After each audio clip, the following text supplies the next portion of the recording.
बचपन से ही स्कूल्स में हमें हमारे मार्क्स देखकर जज किया जाता था। और अगर आपको मैं ये कहूँ कि आपसे कोई भी स्टूडेंट को उसके मार्क्स से नहीं बल्कि उसके स्किल्स और नॉलेज के बेसिस पर जज किया जाए तो हाँ, ये पॉसिबल होगा हमारी न्यू एजुकेशन पॉलिसी की वजह से। और जैसे हम सभी जानते हैं, एजुकेशन फील्ड में इंडिया बाकी कंट्रीज से काफ़ी पीछे रहा है। शायद यही एक रीज़न हो सकता है कि इंडिया कई सेक्टर्स में लैग करता है। स्टूडेंट्स को डिग्री होने के बावजूद जॉब्स नहीं मिलती।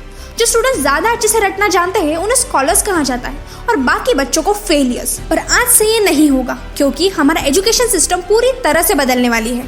पूरे 34 ईयर्स के बाद हमारा एजुकेशन सिस्टम चेंज हो रहा है और ये सिस्टम पूरी तरह से एजुकेशन और लर्निंग पे फोकस करेगा। 29 जुलाई 2020 को हमारे यूनियन मिनिस्टर प्रकाश जावड़ेकर और रमेश पोखरियाल निशंक ने न्यू एजुकेशन पॉलिसी को अनाउंस कर दिया है। ये न्यू पॉलिसी सारे एजुकेशन सिस्टम पर अप्लाई होगी, यानी स्कूल लर्निंग, कॉलेज लर्निंग और हायर एजुकेशन भी। इस नए सिस्टम में 12 साल की स्कूलिंग और 3 साल की प्री स्कूलिंग होगी। आज तक जो 10+2 सिस्टम होता आ रहा है, यानी 10th और 12th, जो कि काफी इंपॉर्टेंट माना जाता है, वो अब से नहीं रहेगी और उसकी जगह नया सिस्टम होगा 5+3+3+4। मतलब स्कूल के पहले 5 साल की पढ़ाई यानी प्री प्राइमरी के 3 साल और क्लास फर्स्ट और सेकंड फाउंडेशन स्टेज रहेगी, जिसमें बच्चों को अपनी मदर लैंग्वेज में बेसिक लिटरेसी और न्यूमरेसी के बारे में सिखाया जाएगा। उसके बाद क्लास 3 से क्लास 5 तक बच्चों को सब्जेक्ट्स इंट्रोड्यूस किए जाएंगे, जैसे science, maths, arts, political science etcetera, और एग्जाम्स भी क्लास 3 से ही ली जाएगी। फिर क्लास 6 से 8 तक फिक्स्ड कोर्सेज पर फोकस किया जाएगा और कोडिंग, जो कि हमें डिग्री कोर्सेज में पढ़ाया जाता है, वो अब क्लास 6 से ही पढ़ाया जाएगा, ताकि स्टूडेंट्स की लॉजिकल थिंकिंग बचपन से ही डेवलप होना चालू हो जाए। और क्लास 6 से ही बच्चों को वोकेशनल ट्रेनिंग कंपलसरी रहेगा, यानी बच्चे कोई भी मनपसंद फील्ड में 10-12 दिन की इंटर्नशिप्स कर सकते हैं। इससे स्टूडेंट्स प्रैक्टिकल या फिर रियल वर्ल्ड नॉलेज को बहुत जल्दी अडॉप्ट कर पाएंगे। उसके बाद स्कूलिंग की लास्ट स्टेज यानी 9 से 12 तक कोई पर्टिकुलर कोर्स या सब्जेक्ट पे फोकस किया जाएगा, ताकि स्टूडेंट्स की एनालिटिकल एबिलिटी डेवलप हो और वो ये जान सके कि वो किस फील्ड में अच्छे हैं। अब तक जो बोर्ड एग्जाम्स होते आ रहे हैं वो तो वैसे ही रहेंगे, पर उनका पैटर्न चेंज होने वाला है। अब से बोर्ड एग्जाम साल में 2 बार ली जाएंगी, वो भी 2 लेवल्स में, एक बेसिक और एक हायर। और आज तक बोर्ड एग्जाम्स को जो इंपॉर्टेंस मिल रहा था वो भी कम हो जाएगा।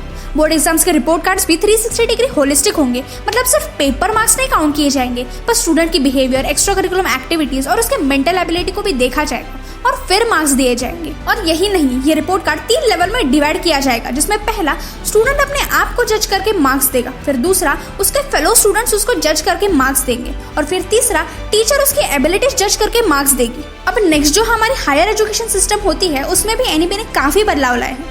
अभी कोई भी कॉलेज के एडमिशन के लिए एक कॉमन एप्टीट्यूड टेस्ट रहेगी, जो सबको देनी पड़ेगी। अभी तक बहुत से कोर्स जो 3 साल के एजुकेशन के बाद डिग्री देते हैं, वो 4 इयर्स की एजुकेशन होने वाली है। पहले अगर हम कॉलेज बीच में छोड़ देते थे तो हमें ग्रेजुएशन की डिग्री नहीं मिलती थी, पर अब न्यू एनईपी के अकॉर्डिंग अगर हम 1 साल के बाद कॉलेज छोड़ना चाहें तो हमें उसका सर्टिफिकेट मिलेगा। इसी तरह अगर आप 2 साल के बाद कॉलेज छोड़ना चाहते हो तो आपको डिप्लोमा दिया जाएगा और 3 साल की पढ़ाई के बाद बैचलर्स डिग्री दी जाएगी।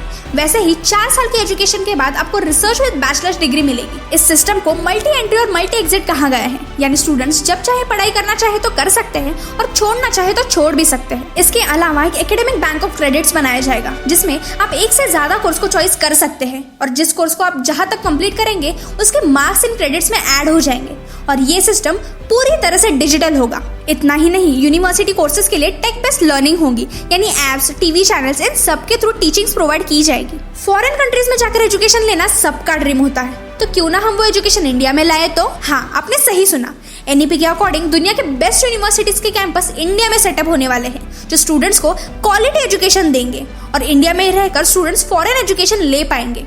फिर जो भी ई कोर्सेज होंगे वो 8 रीजनल लैंग्वेजेस में डेवलप किए जाएंगे, जिसकी मदद से बच्चे अपनी नेटिव लैंग्वेज में भी ई कोर्सेज सीख पाए। आर्ट्स, कॉमर्स, साइंस, ये इंडियन एजुकेशन में बहुत बड़ा रिजिड सेपरेशन रहा है। जो स्टूडेंट्स आर्ट्स लेते हैं वो फिजिक्स नहीं पढ़ सकते और जो स्टूडेंट्स साइंस लेते हैं वो अकाउंट्स नहीं पढ़ सकते। ये एक बहुत बड़ा डिसएडवांटेज था। स्टूडेंट्स को एक्सप्लोर करने का प्लेटफॉर्म बहुत लिमिटेड होता था, पर वो अब से चेंज होने वाला है। अब आप कोई भी स्ट्रीम चूज करेंगे तो आपको लिबर्टी दी जाएंगी कि आप दूसरे स्ट्रीम के सब्जेक्ट्स को भी पढ़ सको। इससे स्टूडेंट खुद बहुत सारी चीजें सीख पाएगा और हर फील्ड में एक्सप्लोर कर पाएगा। अब आप ये सोचेंगे कि इतना सब कुछ एडवांस होने के बाद फीस स्ट्रक्चर भी बहुत हाई होगा, तो ऐसा बिल्कुल नहीं होगा, बल्कि प्राइवेट सेक्टर और गवर्नमेंट सेक्टर एक ही मानी जाएगी।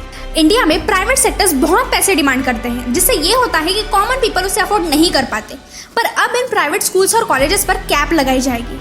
अब वो अपनी मनचाही फीस नहीं लगा सकते। बल्कि रिसर्च प्रोजेक्ट्स पर स्टूडेंट्स को फंडिंग भी दी जाएगी, जरूरतमंद बच्चों को स्कॉलरशिप्स भी दी जाएगी और वो स्टूडेंट जिनके पास स्पेशल टैलेंट होगा उन्हें भी सपोर्ट किया जाएगा। ये है हमारा न्यू एजुकेशन सिस्टम जो प्रोबेबली सितंबर अक्टूबर से चालू हो जाएगी। अभी तक एजुकेशन के लिए इंडिया अपनी जीडीपी से 4.4% स्पेंड करता था, पर अब से 6% ऑफ जीडीपी एजुकेशन के लिए दिया जाएगा ताकि स्टूडेंट्स को बेटर एजुकेशन मिल सके।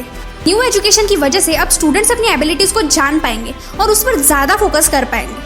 इंडिया इन आने वाले सालों में बहुत चेंजेस अडॉप्ट करने वाला है। शायद अगले 10 सालों में ही इंडिया हर फील्ड में बहुत एक्सपर्ट, एडवांस और प्रोडक्टिव बनेगा। अब सरकार ने तो ये न्यू एजुकेशन पॉलिसी इंट्रोड्यूस कर दी है, लेकिन हर स्टेट में इस न्यू एजुकेशन सिस्टम का सही तरीके से इम्प्लीमेंट होना भी बहुत जरूरी है। अगर हम इसको सही तरीके से इम्प्लीमेंट कर पाए तो वो दिन दूर नहीं जब दुनिया के हर सेक्टर में इंडिया एक डोमिनेंट लीडर बन के सामने आएगा।